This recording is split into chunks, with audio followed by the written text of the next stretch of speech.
Assalamualaikum warahmatullahi wabarakatuh. Kami dari kelompok 5 akan mempresentasikan analis kredit, struktur modal, dan solvabilitas. Kelompok kami terdiri dari saya, Anita Sekarahayu, Ruth Leoditia Natali, Andriana Erni, Amelia Putri Agustina, Luisa Putri, Oktaviani Ria Bria, dan Nurwayandari. Lanjut, kita akan masuk ke pembahasan. Materi presentasi kali ini kita akan membahas tentang pengertian solvabilitas, fleksibilitas keuangan, struktur modal, leverage keuangan, debt covenants, rasio struktur modal, interprestasi struktur modal, solvabilitas berdasarkan aset, soal dan pembahasan, dan kesimpulan. Oke, sekarang kita masuk ke pengertian solvabilitas. Solvabilitas adalah kemampuan perusahaan dalam memenuhi kewajiban keuangan jangka panjangnya. Melalui analisis solvabilitas ini, kita dapat menilai nih apakah perusahaan memiliki kondisi keuangan yang cukup kuat untuk bertahan dan terhindar dari resiko gagal bayar. Nah, penilaian ini tidak hanya melihat dari besarnya hutang, tetapi juga memperhatikan struktur modal, tingkat profitabilitas, serta kestabilan arus kas. Perusahaan dengan pendapatan yang stabil biasanya memiliki kemampuan yang lebih baik dalam memenuhi kewajiban hutangnya.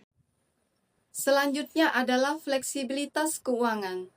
Fleksibilitas keuangan merupakan kemampuan perusahaan untuk mengelola dan menyesuaikan pendanaan secara cepat dan efektif ketika menghadapi kondisi yang tidak terduga. Beberapa faktor yang mempengaruhinya antara lain: yang pertama, jumlah utang yang dimiliki perusahaan. Ini artinya jumlah utang mempengaruhi fleksibilitas karena utang menimbulkan kewajiban tetap berupa pembayaran bunga dan pokok utang. Semakin tinggi utang, semakin sedikit ruang bagi perusahaan untuk menggunakan dana secara bebas, sehingga fleksibilitas keuangan menurun. Contohnya, perusahaan A memiliki utang yang sangat tinggi. Sebagian besar arus kas digunakan untuk membayar bunga dan cicilan, sehingga perusahaan sulit melakukan ekspansi atau investasi baru karena terikat untuk kewajiban ini. Contoh lain, perusahaan B memiliki utang yang rendah. Perusahaan lebih leluasa menggunakan dana untuk mengembangkan perusahaan atau menghadapi kondisi ekonomi yang tidak menentu. Jadi, semakin tinggi tingkat utang perusahaan, maka fleksibilitas keuangan akan semakin rendah. Dan jika perusahaan memiliki utang yang semakin besar, maka kemampuan perusahaan untuk bergerak bebas dalam mengambil keputusan keuangan akan semakin terbatas, dan ini akan membatasi keputusan manajerial. Yang kedua, pembatasan dari kreditur terhadap aset. Pembatasan dari kreditur terjadi karena perjanjian utang yang membatasi penggunaan aset perusahaan. Pembatasan ini membuat perusahaan tidak bebas menggunakan asetnya, sehingga fleksibilitas keuangan menurun. Contohnya, tanah dan bangunan dijadikan jaminan pinjaman bank, sehingga tidak bisa dijual atau diagunkan kembali tanpa izin kreditur. Contoh lain, aset yang dibiayai utang hanya boleh digunakan untuk operasional tertentu, bukan untuk investasi lain. Sehingga pembatasan kreditur terhadap aset perusahaan mengurangi fleksibilitas keuangan karena perusahaan tidak bebas memanfaatkan asetnya untuk kebutuhan lain. Yang ketiga, kemampuan menghadapi risiko operasional. Kemampuan menghadapi risiko operasional berarti seberapa baik perusahaan dapat menanggulangi gangguan pada kegiatan usaha seperti kerusakan mesin, gangguan pasokan, atau fluktuasi harga bahan baku. Semakin baik kemampuan ini, semakin tinggi fleksibilitas keuangan, karena perusahaan dapat tetap bertahan tanpa harus tergantung pada dana eksternal yang mendesak. Contohnya, Perusahaan memiliki dana cadangan untuk menutupi biaya operasional jika terjadi gangguan produksi. Contoh lain, perusahaan mengasuransikan aset penting sehingga kerugian akibat misalnya kebakaran atau kerusakan mesin dapat ditanggung.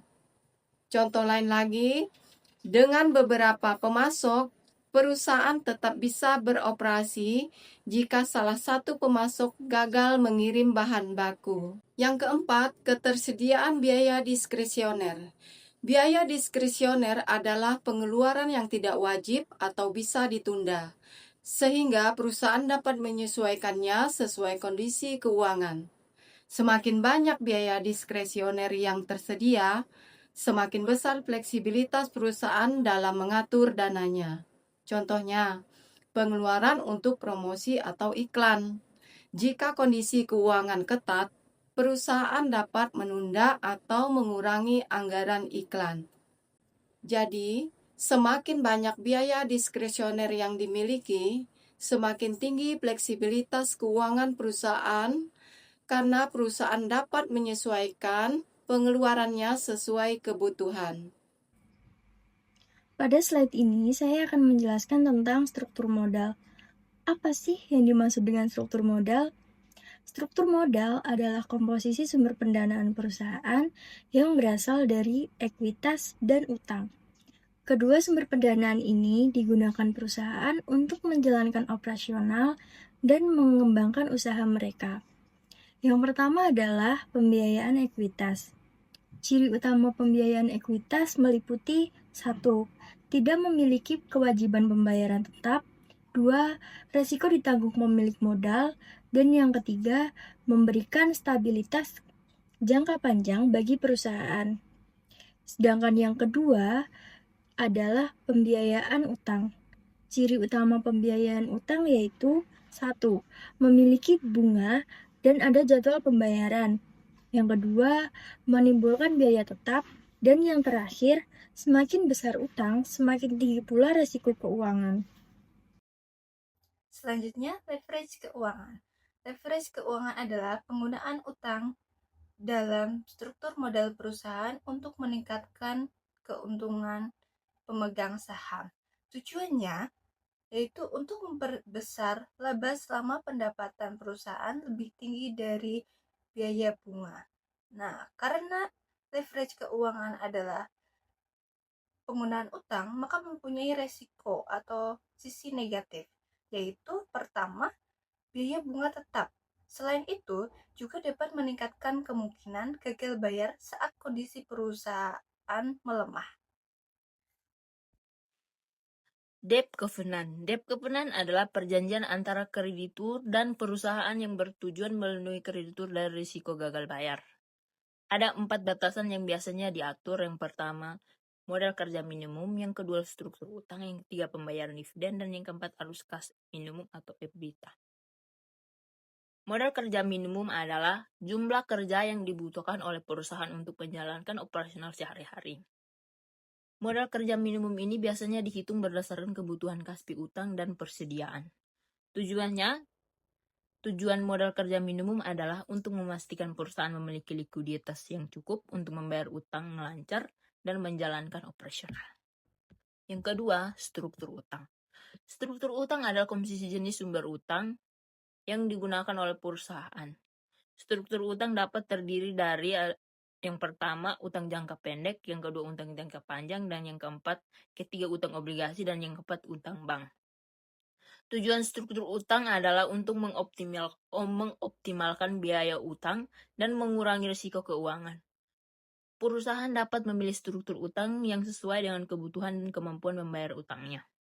Dan yang ketiga, pembayaran dividen. Pembayaran dividen adalah distribusi laba perusahaan kepada pemegang saham dalam bentuk uang tunai atau saham. Dividen dapat berupa yang pertama dividen tunai, yang kedua dividen saham, dan yang ketiga dividen properti. Tujuan pembayaran dividen adalah yang pertama meningkatkan saham, memberikan retur kepada pemegang saham, Dan yang ketiga, meningkatkan kepercayaan investor. Dan yang keempat itu arus kas minimum atau EBITDA. Arus kas minimum atau EBITDA adalah jumlah kas yang dibutuhkan oleh perusahaan untuk memenuhi kewajiban keuangan seperti pembayaran utang, bunga, dan pajak. EBITDA atau earning before interest, taxes, depreciation, and amortization adalah laba sebelum bunga, pajak, depresiasi, dan amortisasi. Arus kas minimum atau EBITDA digunakan untuk yang pertama, mengukur kemampuan perusahaan membayar utang, mengukur kemampuan perusahaan memenuhi kewajiban keuangan, mengukur kinerja keuangan perusahaan. Faktor-faktor yang mempengaruhi arus kas minimum atau EBITDA adalah yang pertama laba operasional, yang kedua depresiasi dan amortisasi, dan yang ketiga bunga dan pajak, dan yang terakhir investasi dan pendanaan. Oke, selanjutnya rasio struktur modal. Rasio struktur modal adalah rasio yang digunakan untuk mengukur komposisi sumber pendanaan perusahaan, yaitu utang dan ekuitas. Beberapa rasio struktur modal yang umum digunakan, yang pertama, debt to equity ratio atau DER, rasio utang terhadap ekuitas. Yang kedua, debt to asset ratio atau DAR, rasio utang terhadap aset. Dan yang ketiga, equity ratio atau rasio ekuitas terhadap aset. Dan yang keempat, long-term debt to equity ratio atau rasio utang jangka panjang terhadap ekuitas. Rasio-rasio ini digunakan untuk mengukur risiko keuangan perusahaan dan kemampuan membayar utang. Baik, selanjutnya saya akan menjelaskan mengenai solvabilitas berdasarkan aset. Pada bagian ini, kita melihat bagaimana komposisi aset perusahaan berpengaruh terhadap struktur pendanaan dan resiko solvabilitas perusahaan. Komposisi aset sangat mempengaruhi bagaimana perusahaan membiayai operasionalnya. Aset tetap seperti bangunan, mesin, dan peralatan pada umumnya dibiayai menggunakan utang jangka panjang atau ekuitas. Karena aset tetap digunakan dalam jangka waktu yang lama biasanya, sehingga sumber dananya juga menyesuaikan jangka waktu tersebut. Kedua, aset lancar yang tinggi seperti kas, piutang, dan persediaan menunjukkan bahwa perusahaan memiliki likuiditas yang baik. Kondisi ini membuat resiko solvabilitas menjadi lebih rendah karena perusahaan lebih mudah memenuhi kewajiban jangka pendek maupun jangka panjangnya. Untuk menilai keseimbangan antara aset dan kewajiban digunakan biasanya analisis common size asset untuk membantu kita melihat proporsi masing-masing aset terhadap total aset, sehingga dapat diketahui apakah struktur pendanaan perusahaan sudah sehat atau seimbang. Dengan demikian, melalui analisis solvabilitas berdasarkan aset, kita dapat memahami tingkat risiko keuangan perusahaan serta bagaimana aset mendukung kemampuan perusahaan dalam memenuhi suatu kewajibannya. Soal pertama, jelaskan apa yang dimaksud dengan solvabilitas dan mengapa solvabilitas itu sangat penting. Jawabannya adalah solvabilitas itu adalah kemampuan perusahaan untuk membayar utang jangka panjangnya. Kenapa ini dianggap sangat penting karena di sini kita bisa melihat apakah perusahaan masih aman secara keuangan dalam jangka panjang atau justru beresiko mengalami kebangkrutan karena utangnya terlalu besar. Soal kedua, sebuah perusahaan memiliki utang sebesar 600 juta dan modal ekuitasnya sebesar 400 juta. Hitung debt to equity ratio dan jelaskan apa artinya. Jawabannya, pada contoh ini perusahaan memiliki utang 600 juta dan modal sendiri 400 juta. Untuk menghitung debt equity ratio, kita bisa membagi total utang dengan ekuitas. Jadi 600 juta dibagi dengan 400 juta. Totalnya 1,5. Artinya setiap 1 rupiah modal sendiri, perusahaan menanggung utang sebesar 1,5. Menunjukkan sebuah perusahaan sangat agresif tentang utangnya, jadi itu sangat beresiko tinggi. Soal ketiga, mengapa penggunaan utang dapat meningkatkan keuntungan pemegang saham, tapi juga meningkatkan resiko? Penggunaan utang bisa meningkatkan keuntungan pemegang saham kalau laba perusahaannya lebih besar daripada bunga utangnya. Tapi di sisi lain, kalau labanya menurun, perusahaan tetap harus membayar hutangnya. Nah, disinilah resiko meningkat karena bisa terjadi gagal bayar. Soal keempat, perusahaan A memiliki proporsi aset lancar yang tinggi dan untungnya sangat besar, sebesar 40% dari total modal. Apakah kondisi ini tergolong berisiko? Jawabannya, kondisi saat ini sebenarnya tidak berisiko karena aset lancar yang bisa membantu perusahaan memenuhi kewajiban keuangannya dari persentase utang yang masih tergolong wajar.